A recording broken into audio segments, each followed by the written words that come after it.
Hello दोस्तों, कैसे हैं आप सब। उम्मीद करते हैं आप सभी अच्छे होंगे। दोस्तों, करंट अफेयर्स की फूल पत्ती वाली क्लास की रिवीजन क्लास में आप सभी का एक बार फिर से स्वागत है। दोस्तों, 15 तारीख की क्लास करंट अफेयर्स की नहीं हो पाई थी लाइट ना होने की वजह से, तो वह क्लास आज की डेट में हम लोग डिस्कस कर रहे हैं। तो आइए वीडियो को स्टार्ट करते हैं। और अगर आपको इस क्लास की पीडीएफ चाहिए तो आप हमारे Telegram channel RK competition class को ज्वाइन कर सकते हैं, जिसका लिंक आपको इस वीडियो के डिस्क्रिप्शन में दिया रहेगा। आप वहाँ से टेलीग्राम चैनल को ज्वाइन करके पीडीएफ को प्राप्त कर सकते हैं। तो आइए आज की वीडियो को स्टार्ट करते हैं। पहला प्रश्न है, विश्व रक्तदाता दिवस कब मनाया जाता है। 14 जून को मनाया जाता है। विश्व रक्तदाता दिवस कब मनाया जाता है। 14 जून को मनाया जाता है। कार्ल लैंडस्टीनर के जन्म दिवस पर यह विश्व रक्तदाता दिवस मनाया जाता है, आपको याद रखना है। कार्ल लैंडस्टीनर कौन थे, तो इन्होंने ए, बी और ओ रक्त समूह की खोज की थी। कब की थी, 1901 में कार्ल लैंडस्टीनर ने ए, बी और ओ रक्त समूह की खोज की थी, आपको याद रखना है। थीम क्या है विश्व रक्तदाता दिवस 2023 की, तो थीम है give blood, give plasma, save life, share often. ये इसकी थीम है, आपको याद रखना है। शुरुआत कब हुई इसकी, तो 2005 से विश्व रक्तदाता दिवस मनाया जाना शुरू किया गया। होस्ट कंट्री 2023 में कौन है, अल्जीरिया 2023 में होस्ट कंट्री है, आपको याद रखना है। सर्वदाता रक्त समूह कौन सा होता है, O- ये सर्वदाता होता है। और सर्वग्राही रक्त समूह कौन सा होता है, AB+, ये सर्वग्राही होता है। सर्वग्राही प्लस करेगा मतलब कि ऐड होगा, तो सर्वग्राही, ग्राही मतलब सर्वदाता ये सबको दे रहा है मतलब रीड यहाँ पे हो गया, और ये सबसे ले रहा है, जब लेगा तो प्लस होगा। तो इस तरह से आपको यहाँ याद रखना है, AB+ हो गया। ये आपको कमेंट करके बताना है रक्त का pH मान कितना होता है, ये आप कमेंट करके बताएंगे रक्त का pH मान कितना होता है। आइए दूसरा प्रश्न। हाल ही में अमेरिकी श्रम विभाग ने वर्ष 2023 का इकबाल मसीहा पुरस्कार किसे प्रदान किया है। ललिता नटराजन जी को यह पुरस्कार दिया गया है।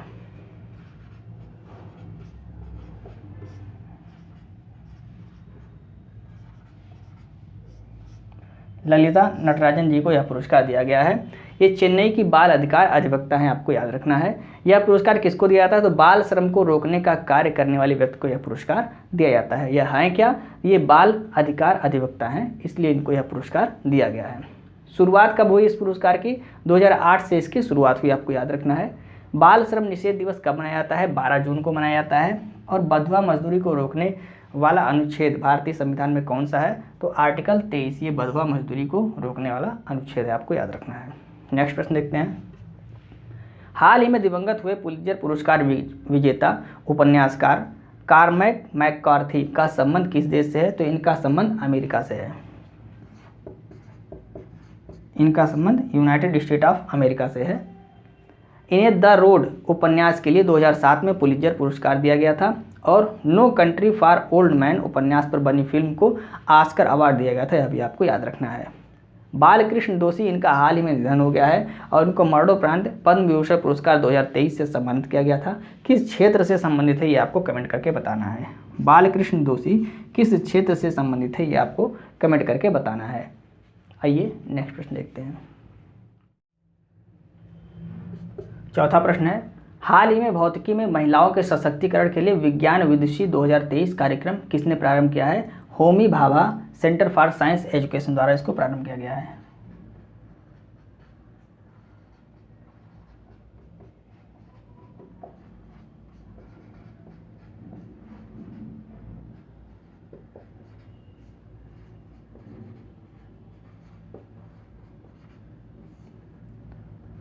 Homi Bhabha centre for science education द्वारा इसको प्रारंभ किया गया, आपको याद रखना है। उद्देश्य क्या है, तो भौतिकी में PhD में लिंग संतुलन को स्थापित करना, ये इसका उद्देश्य है। यानी भौतिकी में लिंग संतुलन को स्थापित करना इसका उद्देश्य है। इसमें 40 महिलाओं या लड़कियों को शामिल किया जाएगा जिन्होंने MSc फर्स्ट ईयर भौतिकी से कंप्लीट किया होगा। ऐसी 40 महिलाओं या लड़कियों को इसमें शामिल किया जाएगा, आपको याद रखना है। नेक्स्ट प्रश्न है, पाँचवा प्रश्न। सर्वे वेसल्स लार्ज SBL प्रोजेक्ट का 4th जहाज यानी चौथा जहाज कौन सा है, जिसे हाल ही में चेन्नई से लॉन्च किया गया है। संशोधक इसका नाम है।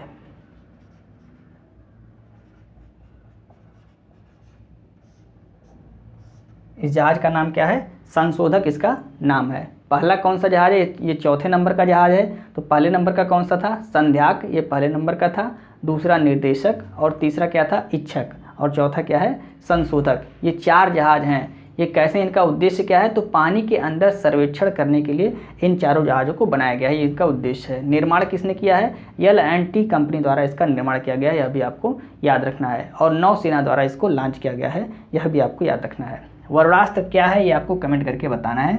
कई बार हमने आपको बताया है वरुणास्त्र क्या है, ये आपको कमेंट करके बताना है। आइए 6वां प्रश्न देखते हैं। हाल ही में FSSAI का ईट राइट स्टेशन प्रमाणन प्राप्त करने वाला पूर्वोत्तर का पहला रेलवे स्टेशन कौन सा है, गुवाहाटी रेलवे स्टेशन, ये पूर्वोत्तर का पहला रेलवे स्टेशन है, गुवाहाटी रेलवे स्टेशन। FSSAI इसका पूरा फुल फॉर्म क्या है, तो food safety and standard authority of India इसका पूरा नाम है। इसकी शुरुआत कब हुई, 2008 से इसकी शुरुआत हुई। और गुवाहाटी के अलावा और कौन कौन से रेलवे स्टेशन को यह प्रमाण पत्र या प्रमाणन प्राप्त हुआ है, तो इसके अलावा वाराणसी, भोपाल, कानपुर, चंडीगढ़, इनको भी यह प्रमाण पत्र प्राप्त हो चुका है। ये रेलवे स्टेशन जो हैं इनको भी यह प्रमाण पत्र प्राप्त हो चुका है। ऐसे स्टेशन जहाँ पर पौष्टिक भोजन मिलता है उनको यह प्रमाण पत्र दिया जाता है, आपको याद रखना है। आइए नेक्स्ट प्रश्न देखते हैं। 7वां प्रश्न है, हाल ही में BSE बेंचमार्क सेंसेक्स में 1 लाख रुपए का प्रति शेयर का स्तर छूने वाली पहली कंपनी कौन सी हो गई है, तो MRF यह पहली कंपनी जिसने 1 लाख रुपए प्रति शेयर का स्तर छुआ है। MRF कौन सी कंपनी है, MRF। BSE की स्थापना कब हुई, 1875 में इसकी स्थापना हुई। बॉम्बे स्टॉक एक्सचेंज इसका फुल फॉर्म है। बॉम्बे स्टॉक एक्सचेंज की स्थापना 1875 में हुई और इसका मुख्यालय बॉम्बे में इसका मुख्यालय है। इसके इंडेक्स का नाम क्या है, सेंसेक्स इसके इंडेक्स का नाम है, यह भी आपको याद रखना है। और एशिया का सबसे पुराना स्टॉक एक्सचेंज कौन सा है, BSE है, ये आपको याद रखना है। आइए 8वां प्रश्न देखते हैं। हाल ही में पहला खेलो इंडिया जनजातीय खेल महोत्सव का आयोजन कहाँ किया गया है, तो पहला खेलो इंडिया जनजातीय खेल महोत्सव का आयोजन कहाँ पर किया गया, भुवनेश्वर उड़ीसा में किया गया। इंपॉर्टेंट है, याद रखना है।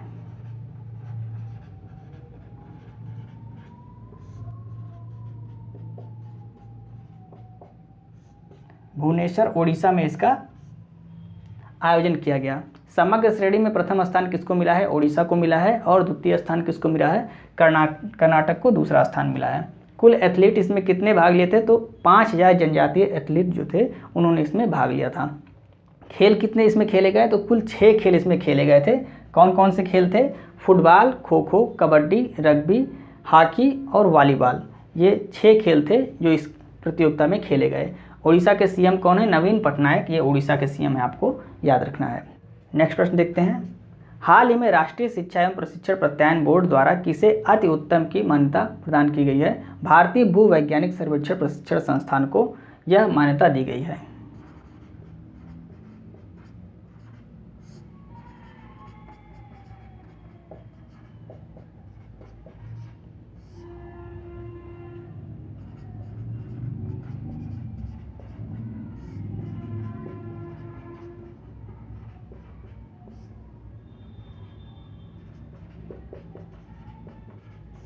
भारतीय भूवैज्ञानिक सर्वेक्षण प्रशिक्षण संस्थान को यह मान्यता दी गई है। स्थापना कब हुई थी इसकी, भारतीय भूवैज्ञानिक सर्वेक्षण प्रशिक्षण संस्थान की 1976 में इसकी स्थापना हुई थी। कहाँ पर हुई थी, हैदराबाद में। यह संस्थान कहाँ पर स्थित है, हैदराबाद में स्थित है, आपको याद रखना है। मान्यता क्यों दी गई है, तो हिमालय क्षेत्र में मैपिंग और खनिज क्षेत्र की खोज करने के लिए यह मान्यता इसको दी गई है, आपको याद रखना है। आइए नेक्स्ट प्रश्न देखते हैं। 10वां प्रश्न है, हाल ही में भारत में इलेक्ट्रॉनिक व्हीकल उद्योग के लिए EVOLVE मिशन किसने प्रारंभ किया है, सिडबी द्वारा इसको प्रारंभ किया गया है। सिडबी द्वारा इसको प्रारंभ किया गया, आपको याद रखना है। उद्देश्य क्या है, इलेक्ट्रॉनिक व्हीकल को बढ़ावा देना इसका उद्देश्य है। और इसके लिए सरकार इलेक्ट्रॉनिक व्हीकल बनाने वाली MSME को लोन भी देगी। MSME का मतलब क्या है, माइक्रो स्मॉल मीडियम इंटरप्राइजेज, इसको सरकार लोन भी देगी, आपको याद रखना है। टारगेट क्या है, 30/30, ये आपको याद रखना है। इसका मतलब क्या होता है, 2030 तक 30% इलेक्ट्रॉनिक व्हीकल करना इसका उद्देश्य है। सहयोग कौन करेगा इसमें, तो नीति आयोग, विश्व बैंक और कोरिया विकास कोष द्वारा इसमें सहयोग किया जाएगा, आपको यह भी याद रखना है। इलेक्ट्रॉनिक बैंक गारंटी जारी करने वाला भारत का पहला बैंक कौन सा है, HDFC बैंक, आपको याद रखना है। फेम योजना किससे संबंधित है, इलेक्ट्रॉनिक व्हीकल से संबंधित है, यह भी आपको याद रखना है। सिडबी का मुख्यालय कहाँ पर, लखनऊ में ये मुख्यालय है, मोस्ट इंपॉर्टेंट है, आपको याद रखना है। नेक्स्ट प्रश्न देखते हैं। मुंबई ट्रैफिक पुलिस ने नो हॉर्निंग डे कब मनाया है? 14 जून को इसको मनाया है, आपको याद रखना है। मुंबई पुलिस द्वारा नो हॉर्निंग डे कब मनाया गया है? 14 जून को मनाया गया है, आपको याद रखना है।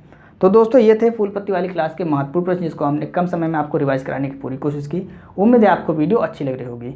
यदि आपको वीडियो अच्छी लग रही है तो आप इसे अपने दोस्तों को भी शेयर करें और वीडियो को लाइक और सब्सक्राइब करना ना भूलें। केवल 23% लोग ऐसे हैं जो इस चैनल पर वीडियो को वॉच करते हैं और चैनल को सब्सक्राइब किया है। बाकी 77% लोग ऐसे हैं जिन्होंने अभी तक चैनल को सब्सक्राइब नहीं किया है। सब्सक्राइब करने में आपका कुछ नहीं जाता है, सिर्फ आपका 2 सेकंड लगता है। तो अगर अभी अब तक आपने चैनल को सब्सक्राइब नहीं किया है तो प्लीज़ चैनल को सब्सक्राइब कर दें। सिर्फ अपना 2 सेकंड निकालिए और चैनल को सब्सक्राइब कर दीजिए और बेल वाले आइकन पर जाके ऑल वाले बटन पर क्लिक कीजिएगा, जिससे हमारी सारी नोटिफिकेशन आपको समय समय पर मिलती रहे।